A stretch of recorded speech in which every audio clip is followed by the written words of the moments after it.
Boundless Authenticity Podcast. Thanks for tuning in to the Boundless Authenticity Podcast. If you're new here, then hit like and follow. But if you've been with me for a while, thank you for being part of the journey. It's because of you that this podcast exists. If you want exclusive ad-free episodes that you won't hear anywhere else, then join the Spreaker Supporters Club or Patreon today. So don't miss out on that. But today I'm joined by Randy Lyman, a physicist, entrepreneur, and expert in emotional intelligence and service-based leadership. From humble beginnings, he built the American dream, founding multiple 8-figure companies, including an Inc. 500 business. Despite his success, Randy discovered that real fulfillment comes from emotional truth, not just achievement. His book, The Third Element, a #1 new release in personal growth, shares how unhealed emotional patterns shape our reality and how transforming them unlocks abundance. With decades of experience, multiple patents, and deep spiritual insight, Randy bridges the worlds of business, science, and personal healing. His work helps individuals and organizations align with clarity, connection, and purpose. Today, he teaches that emotional intelligence isn't a soft skill, it's the missing key to lasting success. Please visit randylyman.com. Randy, how's it going? It's a great day. Every day's a great day. It's good to be alive. Awesome. Tell me about building an 8-figure business and how emotional mastery plays a role in creating that. Well, before I ever got on the path of looking at life from the place of the unseen, the spiritual, emotional side of life, I was already very successful. I had multiple 7-figure businesses, but I was frustrated and I wasn't fulfilled. So I had the success, but I didn't really have fulfillment at a deeper level or at any level really at all. And I met a woman 35 years ago, I spent 3 years with, who helped me start to see the third element of life, our emotions. And as I integrated more and more of what I was learning in my personal journey into my business and the way I showed up more clear and calm and caring rather than worried and demanding, then the people around me responded differently. And then I incorporated more of more processes and programs and such where people felt like they really belonged. And we did the work together. And when I was able to foster and then nurture that type of environment, the success was so much easier. So again, I already found success the old way by forcing it through, but by finding ways to connect with people and draw more out of them, that's where the real success came for me, financially and personally.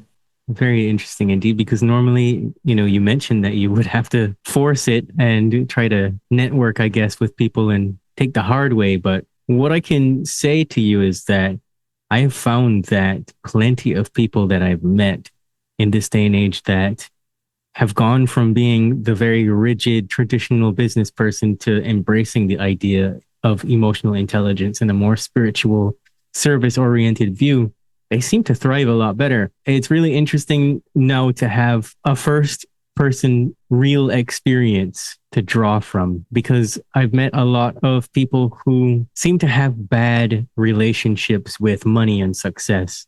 And they think that you have to be this really mean, cutthroat person in order to have those things. Well, as men, when we're growing up, especially in junior high and high school, we have to be tough. We have to be macho, or the boys around us will attack us verbally, physically, however, because everybody's trying to find their place in the world.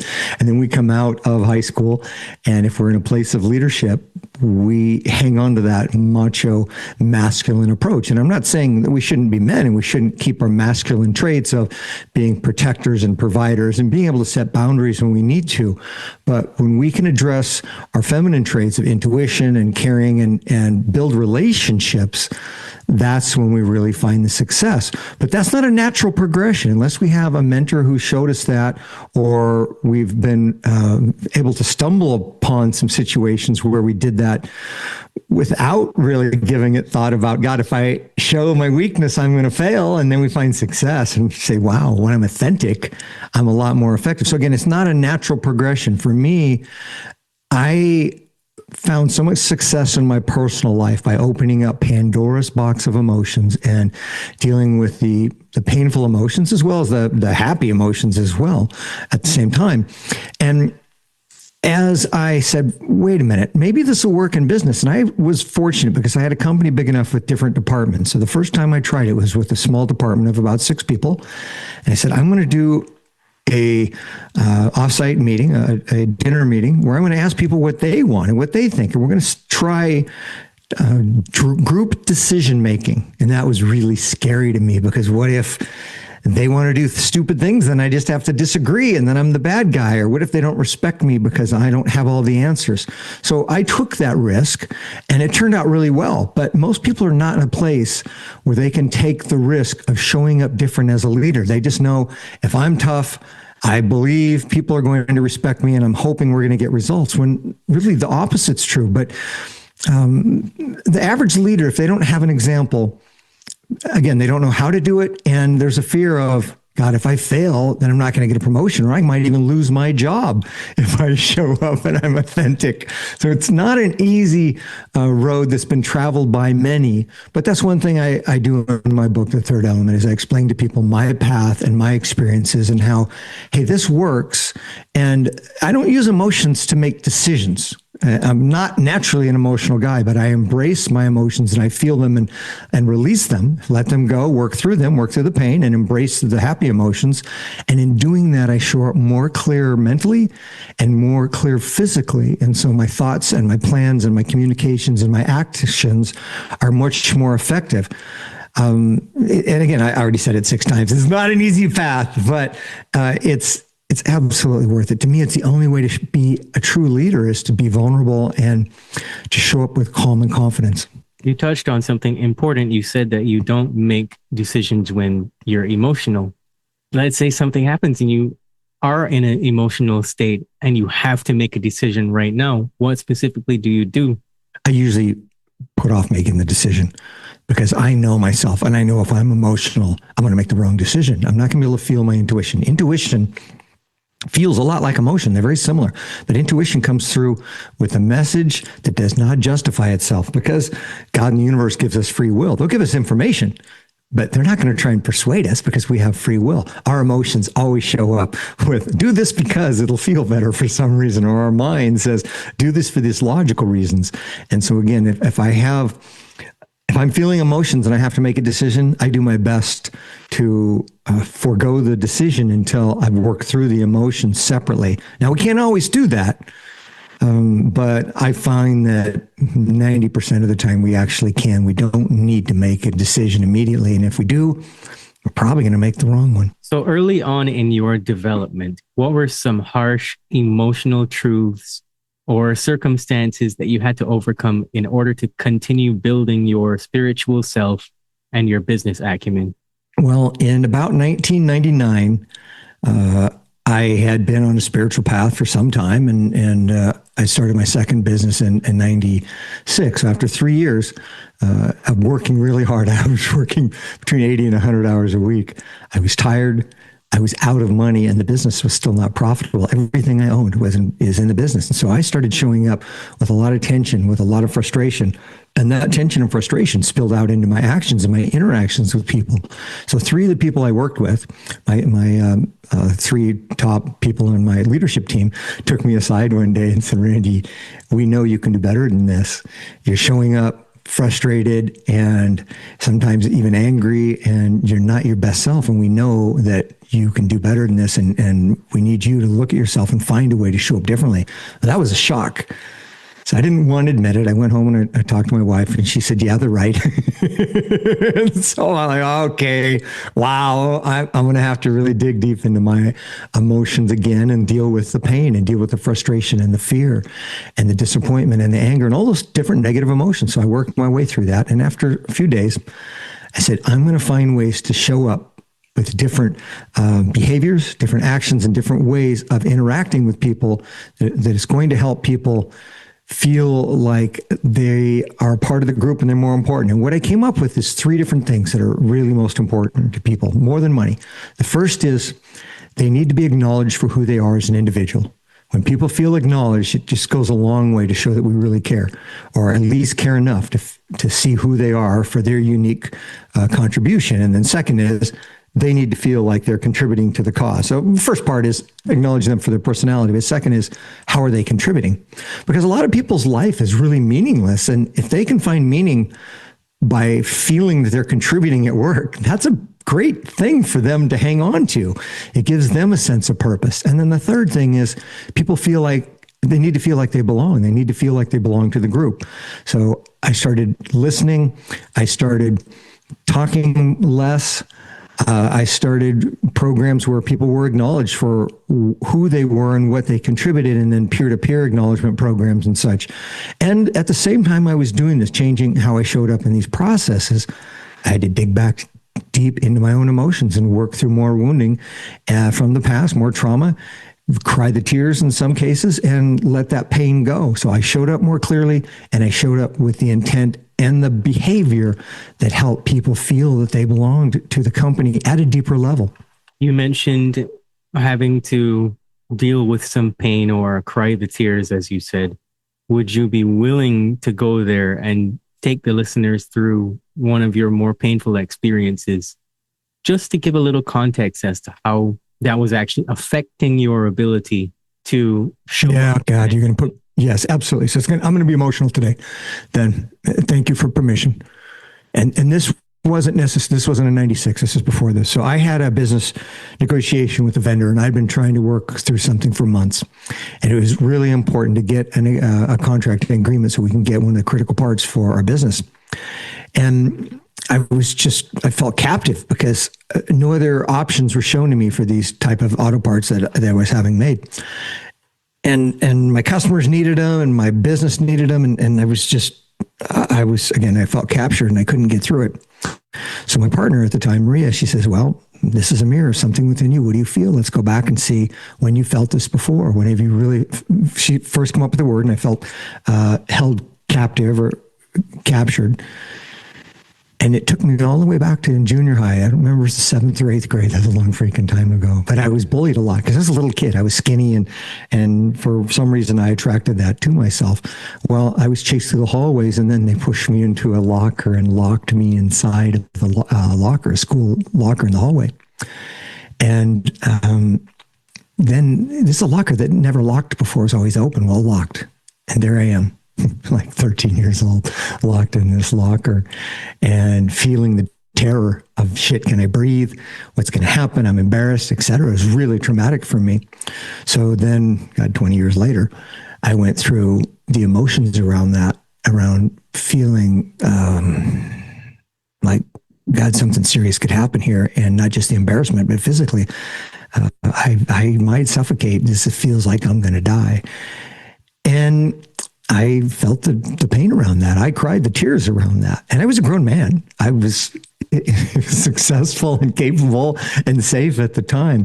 But emotionally, that child inside of me who was still 13 years old and felt that trauma to maybe halfway through, but not all of it, still had emotional energy around that experience. So I felt the rest of that. I did a breathing exercise to get to a deeper place of the feeling and coming through my body, releasing the feeling through breath work, and again, through tears. I'm not ashamed as a man. I'm not ashamed to cry, to let emotion go. I can still do whatever I need to do as a man and set boundaries. It doesn't mean that because I'm emotional, I'm not still a man. So I went through that experience. I released the energy. And then within like 1 or 2 days, this business dealing I'd been working on for 2 months suddenly opened up, and I got cooperation, and we got the deal we needed, and we got the parts we needed, and everything started to flow better in the business.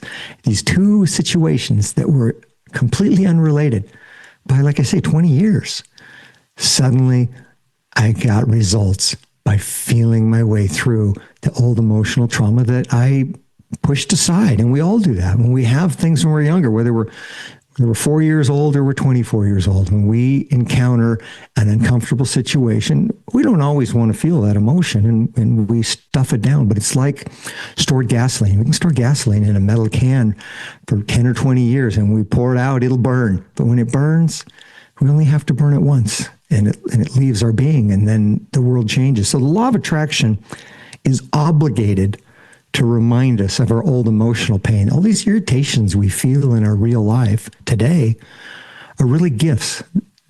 God says, I want you to let this pain go. So I'm going to remind you of this pain so you get an opportunity to feel it and let it go and move on with your life. It's not because God hates us. It's not because people personally want to attack us.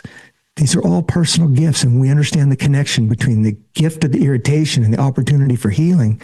And then we need to have some understanding of how we can process that emotional pain and let it go and move past it. Our life changes. Do you think you'll ever run out of stuff to heal? Well, I tell people I've been working on this for 35 years, and I hope I'm halfway through. So to answer your question, we're human. And we always get an opportunity to go back and heal at a deeper level. That's like peeling an onion in a way.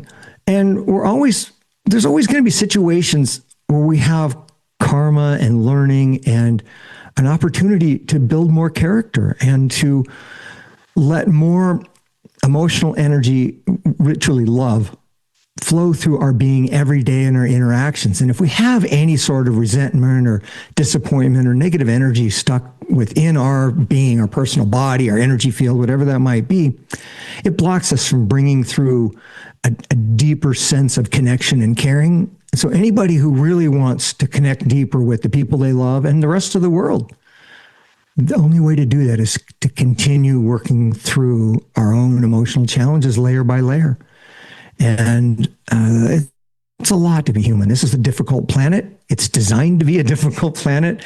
The game is, how do I find the answer is love in every conflict that I encounter. And so to answer your question, yeah, I wish, I hope that I could get through it all. But I just want to live every day as open as I can and as caring as I can and serving the people around me the best I can. And I would hope I make it through it. And if I don't, I still want to be the best person I can be. So why exactly do you think the role of self-assessment and working on your emotions is overlooked in the business world? Well, first of all, our ego, which is a valuable part of our human experience. We don't want to kill the ego. We want the ego to partner with our higher self through our intuition, with our creativity and joy and all the happy emotions, and through our inner child. That's where the pain is also. And doing that's painful. When I opened Pandora's box years ago to deal with my emotions, it was painful and I didn't want to do it. And nobody showed me, hey, if you work through your own personal crap, you're going to be more successful in business. Turns out it is true. I was far more successful, and the people I've coached and who have made changes and worked through their personal issues have been far more successful in business.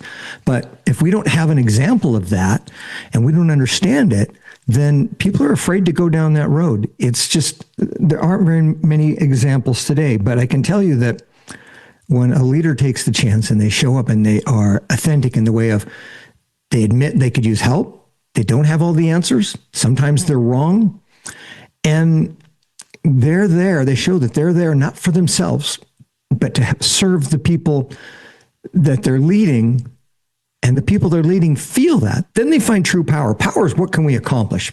How much work can we get done? Well, we're leaders, meaning we can't get it done by ourselves. We need the people we lead to feel empowered and to feel that we're on their side, so then they're on our side. So I know I'm kind of rambling here, but it's just scary. It hurts. There's no good examples. But when we have people who can show us light at the end of the tunnel and a map down that tunnel, then we can learn how to work through our own issues and show up differently, knowing that our vulnerability will actually build more respect for us when we are authentic. Well, you're in the right place for that. This is the Boundless Authenticity Podcast. And the one thing, I think one reason that I've kind of been chosen to deliver this message, I don't need to do this. I was retired and I was happy and I don't need to work. But one reason I think I was somewhat chosen to do this is because I am a scientist. I am an engineer and a business person. And I'm still a left-brained person. I'm not an emotional person, really. I'm comfortable with emotions, but that's not my natural state. So when I tell my story or I talk to people who are logical and reasonable and emotions are new to them, they can hear what I have to say. And I have methods and approaches that are left-brain approaches to working through emotional challenges. And I just want to see people find a way to work through their own issues to become more clear. And if they're in a place of leadership, then they can provide an environment where other people can become more clear and find their own power and find a better life. Because as leaders, it's not a privilege to lead as much as it is also a responsibility. It's a little bit of both. And we have the opportunity to have a positive impact on everybody we interact with. This is not just about getting the job done. I still get the job done. My people that I worked with, we still got the job done, and we get a lot more done because the way we approached it. So it's not about, oh, we're just all going to be happy and emotional and everything will work out somehow. No, we're going to be intelligent, and we're going to take action while being aware of our emotions and realizing we're all spiritual beings on a human path, interacting with each other in a way that we help each person that we interact with find their own inner strength, to work through their own inner challenges, and to find a deeper part of who they are that helps them be more effective at work and actually be more effective at home as well with their family and their community. How can a leader of a corporation or a team or something like that use emotional mastery to create success and fulfillment? Well, the first thing they can do is to realize when they walk into a room, people feel them the moment they walk in that room. When I had issues of frustration or anger or disappointment, no matter what kind of a happy face I wanted to put on, when I walk into a room, people can feel that. So first, be aware. People feel us before they hear us. And if they don't feel safe around us, they close up and they don't hear us. And then they can't hear the message and the mission and accomplish what they need to. So once we as leaders realize that gives us incentive to say, wow, well, I better find a way to work through this. In chapter 7 of my book, The Third Element, I have 14 different exercises or modalities people can look at to work through their challenges. Wim Hof made breath work very popular, and there's many different breathwork options. EFT tapping is really big for me. It's easy, and I actually dedicated the entire appendix of my book to EFT tapping so people can write their own tapping scripts and work through that. For some people, hypnosis. For some people, working out at the gym, walking in nature, whatever that might be. Journaling, especially for a left brain person. I still write out my lists and I work through my solutions, and then I look at, okay, here's my problem, here's my solution. What's the underlying feeling? And it's not a simple path, and it's not easy. But again, once people realize the only way they're really going to be effective in a group is to work through their own challenges. When we say, help me, God, universe, source, whoever we look to that's bigger than us, even if it's just a friend who's already on the path, and say, help me, I need help here. The universe gets behind us and shows us ways that we can evolve and improve and find a path to more peace and more success. It's about intent. Our mind still guides us. Our thoughts are absolutely important, and thousands of people talk about the law of attraction and our thoughts, and that's really important. And of course, we have to take action, and that's really important. But my whole focus, as you know by listening so far, is what do we have to feel and what do we have to heal so that we can be more effective. So it's not a clear path. It's different for everybody. I can say it's always messy. It's never easy. It's always messy. But I can guarantee with 100% certainty that when a person starts down this path and they truly are willing to be curious about what's possible and be willing to look at a deeper part of themselves, they're going to find more success. So what advice would you give to entrepreneurs just starting out in order for them to be successful? You don't have to have all the answers. We don't have to be perfect. I thought I had to be perfect. I thought that if I didn't have the answers, people wouldn't respect me. If I didn't know what to do, then I better just fake it. And then when I showed up inauthentic, people could feel that. And also, I didn't create space for other people to provide better solutions than I have. And here's another thing. Even if people I'm working with, even if their solution was only 60% as good as my solution, they owned their solution and their ideas 100%. And if they had challenges along the way, I could always ask them how things going. I could ask questions to guide them to better answers. But once they decide this is what we're going to do, and they own that solution, if you have the right group of people, it doesn't work with the wrong people. With the right group of people, they're going to do everything they can to find that success, especially if I, as the leader, am praising them when they do things right. So it's not intuitive. It's not obvious. But as leaders, we don't have to be perfect. We just have to find a way to help people be the best they can be when they show up. So how do you know that you're with the right group of people? They don't complain. They don't blame.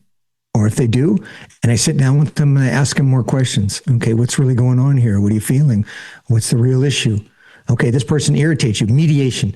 I do a lot of mediations between, if a person says, yeah, but this person's the problem. Okay, we go through all the logical steps. In business, you always look at the logical answers. And we go through the logical answers, and then the person you're working with says, yeah, but, and they want to talk about relationships or personalities or people. And we say, okay, where's the irritation within you? Are you willing to look at this? Are you willing to speak your mind from a neutral third person kind of removed perspective with this person you disagree with? Are you willing to work towards solution with this person? And most of the time, I've only had one mediation, really didn't turn out well. If people understand the rules for how to show up and speak from first person and allow the other person to speak and listen, usually we can work through all those problems. If the person's not willing to work towards a solution and they just want to get stuck in complaining and blame, then they're not the right person to work with. So what's one piece of insight from the third element that you believe everyone should implement immediately? Goodness, that's a great question. What should people implement? What can they implement immediately to be more effective? What people can really realize, and this is deep, but the sooner we get to it, the better. We are responsible for absolutely everything we experience in our life, directly or indirectly, either through our thoughts. Our thoughts create the challenge, our actions create the challenge, or our unhealed emotional trauma is attracting a challenge to us. And the sooner we can admit that to ourselves, I'm in charge of my own life, the sooner we can improve our own life. And if we're not willing to admit that and take that perspective, suspend our doubt and take that perspective of maybe I'm creating all this myself, we're never going to find peace. We're never going to find true success. We're never going to find the success we're really capable of finding. So it's about extreme responsibility. And finally, what advice would you give to anyone, whether they're a leader or an entrepreneur or just a regular person that's not doing anything? What would you give them to think about or do if they feel really stuck wherever they are right now? I think a person needs to forgive themselves, and there's several layers to forgiveness, and I covered that in the book. If we can see the lesson in it, that's helpful. And if we can see we didn't really know how to do better, that's helpful. And eventually, hopefully we get to a place we can forgive God or whoever is bigger than us. And if we can get to a place of acceptance of the lesson and really feeling the gift of the lesson, then we can forgive the other person who we asked at some level, our soul asked to play that part for us, to hurt us or damage us or cause us pain. Forgiveness is so powerful. And the fastest way to forgiveness is through gratitude for the good things in our life. Put the bad things aside for a moment and have gratitude for the positive things in your life. And that'll bring you closer to forgiveness. I agree. That was going to be the last question, but I'm kind of curious, because you mentioned that you didn't really have to write this book. You were in retirement, but you felt like you were chosen to do it. And it's not because you have a really great hat collection. You obviously felt inspired to write this book for someone. Who is that? Because it hurts. Because it hurts to see people in pain. It hurts for me to see people who just keep fighting the same internal demons, who keep hurting the people around them, who keep looking for the answers through fear and anger and only taking action without realizing that this is a beautiful experience to be alive, that we have the ability through a different perspective to find solutions to every problem, and we can all improve our lives. And I just see so much pain out there, and I know we can all do better. And there's no judgment around that. It's just I want people to be able to work through the pain and let it go and show up and tell the people they love that they love them, and to really have the best life they can have. That's what I want for everyone. I love that. What message of hope do you have for people in pain right now? Because there's a lot of pain right now, I think. Love is the only answer. God does not judge us. There's no expectations.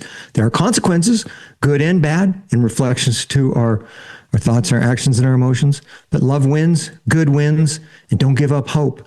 And even when it looks like there's no hope, find something bigger than yourself to turn to. And remember that love always wins. Fantastic. Randy, remind us where we can find you.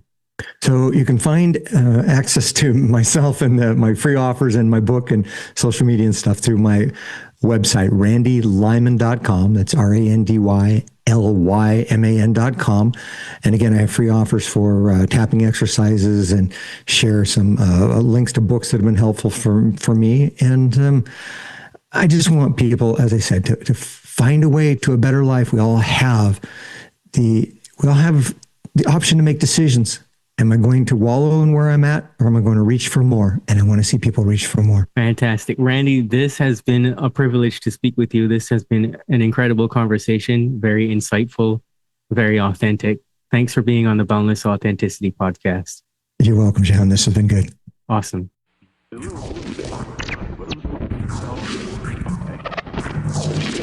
You're listening to the Boundless Authenticity Podcast, where we discuss everything related to the evolution of human consciousness.